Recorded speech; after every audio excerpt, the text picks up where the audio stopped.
Salut mon ami, c'est le lundi de Pâques et je commence à préparer la moto. Donc le but c'était de ne pas toucher au cadre, de ne rien couper, ne rien rajouter et de ne pas non plus prendre appui sur les fixations des amortisseurs. Ce pas de vis est assez fragile et j'avais pas envie de forcer dessus. Donc j'utilise des valises à munitions. Je crois que c'est 17 litres, hein, quelque chose dans le genre. Et ces valises-là, je les ai percées un petit peu. C'était de façon empirique. Je me suis approché de ce que je voulais faire. Ensuite, j'ai des pattes que je monte sur le cadre. Là, comme ça se fixe là. En dessous, il y a un renfort que je vais te montrer aussi. Une bride qui relie les deux côtés. Voilà la patte de l'autre côté. Ça se met là. Ça se cale bien entendu. Une deuxième patte qui se met ici. Sur la fixation de voilà, on y va mieux, sur la fixation des clignotants. Et le trou au-dessus sert de fixation au porte-bagages pour le top case et les polochons et tout ça.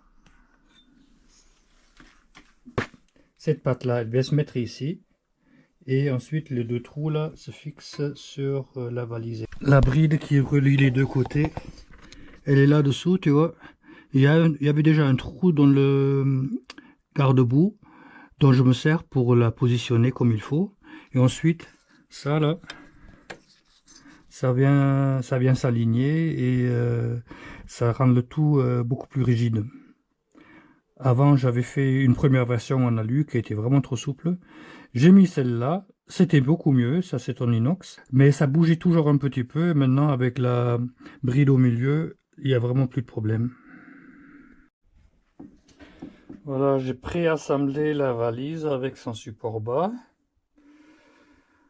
Bon, c'est tout, c'est basique, hein. Et tu vois que j'ai bidouillé un petit peu pour trouver les bons espacements, etc.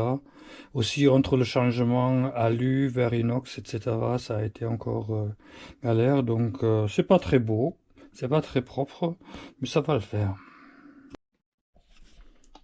Et voilà, le premier côté en place, c'est fixé en bas. Il n'y a plus de cale-pied. Par contre, il y a la valise qui est bien attachée. Et ça, c'est du solide. L'attache avant et celle derrière, à l'intérieur, c'est comme ça.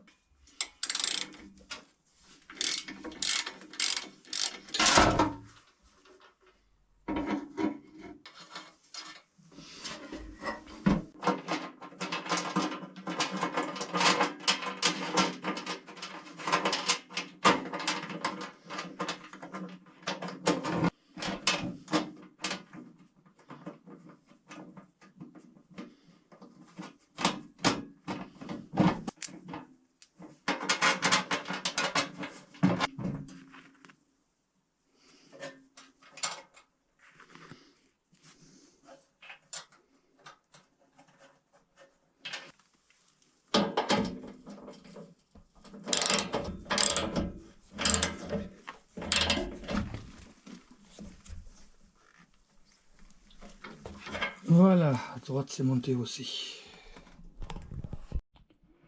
Et comme tu vois, j'ai rifté des anneaux sur les couvercles pour mettre des polochons de taille moyenne dessus après.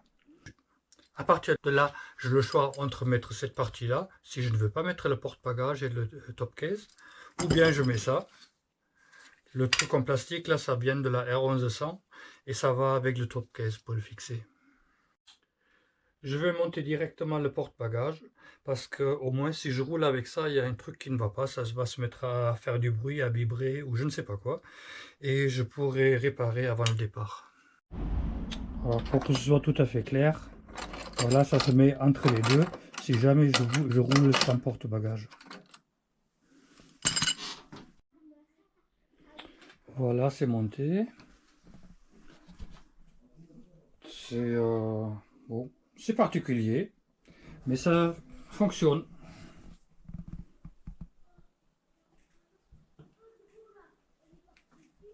et c'est robuste. Et ce morceau-là, bien, quand je serai sur place, je vais certainement démonter le porte-bagages, donc je le prends quand même avec. Pour ce que ça pèse, ça ne fera pas la différence.